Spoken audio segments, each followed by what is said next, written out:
ስርዓት ናሂ እኔ እሷን መናገራችን ትዳርህን ችግር ውስጥ ሊከታችሁ ነው። ትዳርህን ችግር ውስጥ የራሳችሁ ጉዳይ ትዳርህን ችግር ውስጥ ትዳርህን እየከተትክ ነው። እንዳትነካው አንቺ ቋንቋ ይራላ አጠናክርሻለሁ። ሰማሽ? እናቶሽ ረፈካ ለምን ነው ለሷ ጭራሽ የከተር እያልክላት ምን አገባህ? አይደበራችሁ? ምንድን ነው እያደረክ ያለው? እኔ አንዴ ቆይ አንዴ ማን ብቻህን የጠራን አይደለም። ብቻህን የጠራን አይደለም። ጋር ነው የምመጣው ከዚህ በኋላ ነገር ለመፍታት ነው ወይስ ነገር ለማባባስ ነው የምትፈልገው? ካሜራ የለም አላላችሁም? ምንድነው ካሜራ ደቀናችሁ? ካሜራ ይሄን ነገር ኦሬዲ ቤተሰቦች አውቀውታል። ማመን ነው ያቃተኝ እኔ ስለ ናሆም አላቅም። አላሁ አለም። አሰላሙ አለይኩም ወራህመቱላሂ ወበረካቱ። ውድና ተከበራችሁ የሙ አቡበከር ቻናል ተከታታዮች ውድ እህት ወንድሞቼ እንዴት ናችሁ? ሰላም ናችሁ ወይ? በያላችሁበት ሁላችሁም ሰላማችሁ ይብዛ። ሀገራችንን ፈጣሪ ሰላም ያርግልን፣ ከመጥፎ ነገርም አላህ ይጠብቀን ውዶቼ። እና ውዴቶቼ ዛሬ አንዳንድ ነገር ለማለት ነው የመጣሁት። እሱም ስለ ናሆም ማለት ነው እና ስለ ውብዬ ወይንም ስለ አዲሷ ፍቅረኛ። እርግጥ ትክክለኛ ነገር ነው ወላ ፕራንክ ነው አላቅም። እና እውነትም መሰለኝ ፕራንክ መሰለኝ አላቅም፣ አላሁ አለም።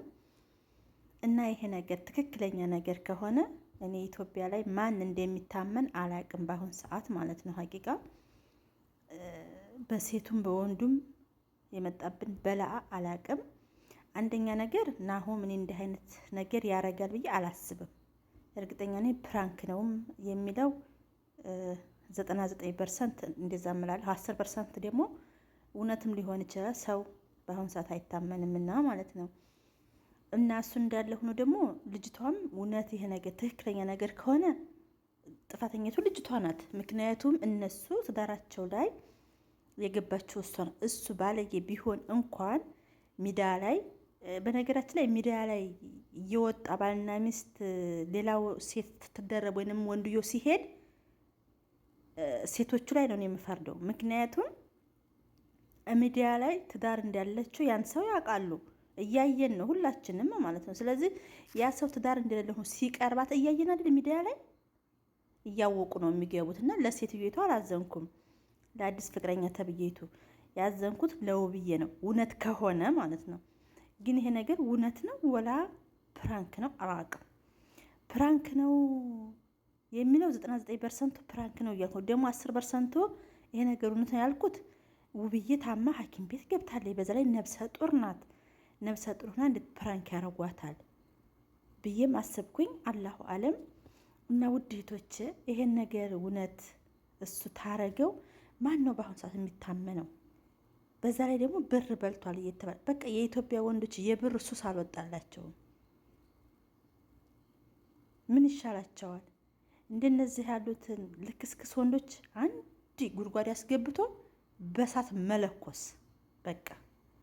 አንደኛ ነገር በትዳር ላይ ትዳር እየደረቡ፣ ሁለተኛ ነገር የሴት ልጅ ብር እየበሉ እየሰጧቸውም ቢሆን ማለት ነው። እርግጥ አንዳንድ ጊዜ እየሰጧቸው ነው ይብሉ ብዬም ደመድማለሁ።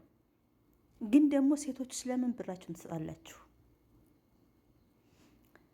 ምክንያቱም ራሱን ደብቆ እንኳን የሚኖር ሰው ቢሆን ተታለሉ እንበል። ግን ሚዲያ ላይ ትዳር እንዳላቸው ልጅ እንዳለው አሁን እሱ ትዳር እንዳለው ልጅ እንዳለው ሁላችንም እያየን ነው። ቆንጅዬ ሚስት አለችው። በእሷ ላይ እንዲህ አይነት ነገር፣ በዛ ላይ ደግሞ ገንዘብን በልቷል ተባለ። እውነት ፕራንክ ነው ወይ? ፕራንክ ከሆነ ደግሞ እንደዚህ አይነት ፕራንክ አትስሩ።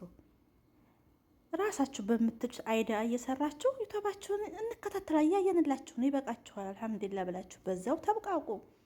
ይህን ያህል ሰውን የሚያስጨንቅ ይህንን ያህል ውብዬም ሐኪም ቤት እስከምትገባ እንደዚህ ከባድ ፕራንክ ባትደራረጉ፣ በእንደዚህ አይነት በትዳር በህይወታችሁ ባትገቡ። ብዙ የሚደረግ ነገር አለ። ብዙ ፕራንክ መሰራት የምትችሉት ነገር አለ ሀገራችን ላይ። ምክንያቱም እንደፈለጋችሁ ሄዳችሁ እንደፈለጋችሁ ተፈለክለካችሁ ትሰራላችሁ። ስለዚህ ለሰው የሚጠቅም ነገር፣ ሰውን የሚያስተምር ነገር ብትሰሩ ጥሩ ነው። ምክንያቱም ይሄ አሁን ምንድነው ከዚህ የምንማረው? ማጭበርበር፣ ሌብነት፣ በትዳር ላይ ትዳር መደረብ። ይሄን አሁን ምን ሰው ያስተምራል? እናንተ ወይንም ለዩቲዩባችሁ እንዲታይላችሁ ለይታችሁ ብላችሁ ሊሆን ይችላል። ግን ይሄ ማጭበርበር ነው፣ ሌብነት ማለት ነው። በቃ ሌብነት።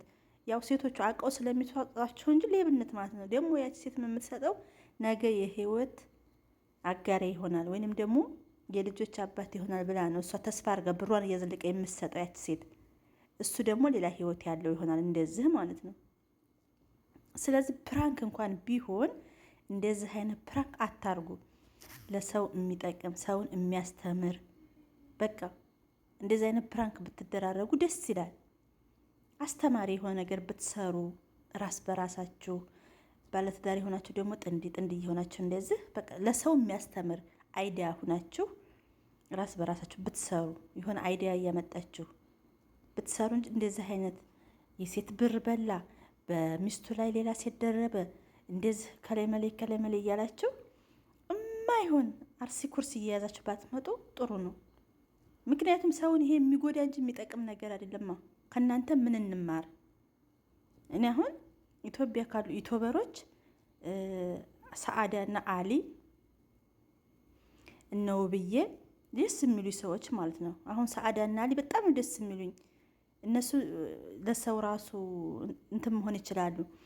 እንደገና ደግሞ የተንቢ በጣም የምወዳት ልጅ ጎበዝ፣ አንደኛ ነገር ለቤተሰቦቿ ያላት ክብር፣ ለስራ ያላት ጉብዝናዋ በጣም ነው የማደንቃት።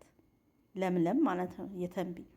እንደገና ደግሞ ተትዳር ደግሞ ሰአዳና አሊ እነ ውብዬ እነሱ በጣም ጎበዝ እንትና ማነት ሰአዳና አወል ለራሱ ያው አንዳንድ ጊዜ ሰአዳ ኃይለኛም ብትሆንም በጣም ጥሩ ጥንዶች ናቸው ማለት ነው።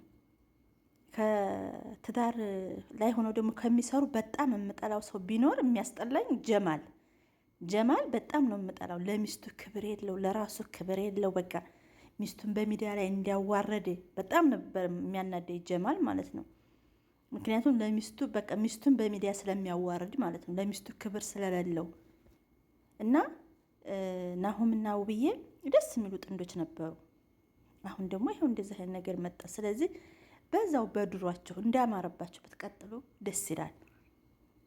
ከእናንተ ጥሩ ነገር እንድንማር እኛ ማለት ነው። በስደት ዓለም ያለን እህቶቻችሁ ወንድሞቻችሁ ከእናንተ ጥሩ ነገር እንድንማር ነው እንጂ ማድረግ ያለባችሁ እንደዚህ ያለ የሚያስጠላ የሚያስጠይፍ ነገር አትስሩ። እና ናሆም እውነት አርገኸው ከሆነ አላቅም፣ እርግጠኛ ነኝ እኔ ታረገዋለህ የሚል ሀሳቡ የለኝም። ይሄ ነገር ፕራንክ ነው፣ ነገ ፕራንክ ነው እንደምትለን እርግጠኛ ነኝ። ግን ፕራንክ ራሱ ቢሆን ፕራንክ የምታደርጉት ነገር ለይታችሁ ወቁ። ለሰው የሚጠቅም ሰውን የሚያስተምር ነገር አርጉ። እኛም ከእናንተ ጥሩ ነገር እንድንቀስም ማለት ነው እንጂ ይሄ አርሲ ኩርሲ እየሰበሰባቸው አታምጡ ማለት ነው። አልሐምዱሊላህ ብላችሁ ዩቱባችሁ ይታይላችኋል። በዛው ብትቀጥሉ ለራሱ እና ሚስትህንም እንደዛ አታሳዝናት። እንደዛ ሐኪም ቤት ላይ እንደዛ እጇ ላይ የተተከተላትን ብልኮስ ነው ነቅላ ሄደችው ውብዬ አይታችኋት ከሆነ እንደዛ ስታለቅስ ነፍሰ ጡሪቱ ሴትዮ።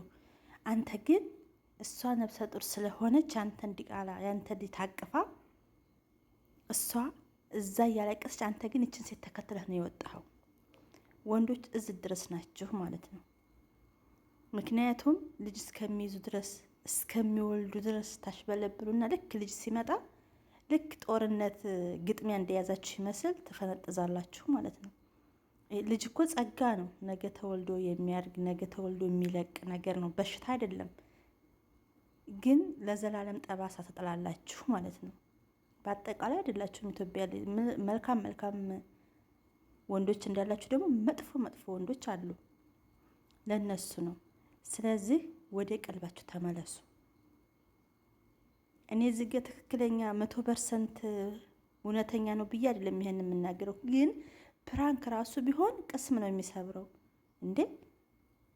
እናንተ በሚዲያ ላይ እየወጣችሁ እንደዚህ ታጭበረበራችሁ። ለሌሎቹ ምንድን ነው የሚያስተምረው? ይሄ ሌብነትን፣ ዝረፉ፣ የሴት ገንዘብን ላ እንደ አይነት ነገር አታስተምሩ። ወደ ትዳርህ ተመለስ። ሚስትህን አታሳዝናት ነው ምለው የኔ ምክር እንደ አንድ ተመልካች እና ፍቅረኛ ተብዬቱም ደግሞ ከሰው ባል ላይ ወረድ በይ። ተጠመጠምሽበት እኮ እንዴ! ጉድ እኮ ነው። እና በጣም የሚያስጠላው ውዴቶቼ ምን ትላላችሁ? እስቲ እየገባችሁ ቪዲዮውን ውት በላ ቪዲዮ እስከምንገናኝ ወሰላሙ አለይኩም ወራህመቱላሂ ወበረካቱሁ። እኔ የመሰለኝና የተናገርኩት ሁላችሁም ደግሞ እየገባችሁ እያያችሁ ቪዲዮዋቸውን የመሰላችሁን ኮሜንት ጻፉላቸው። እኔ እርግጥ አላመንኩበትም።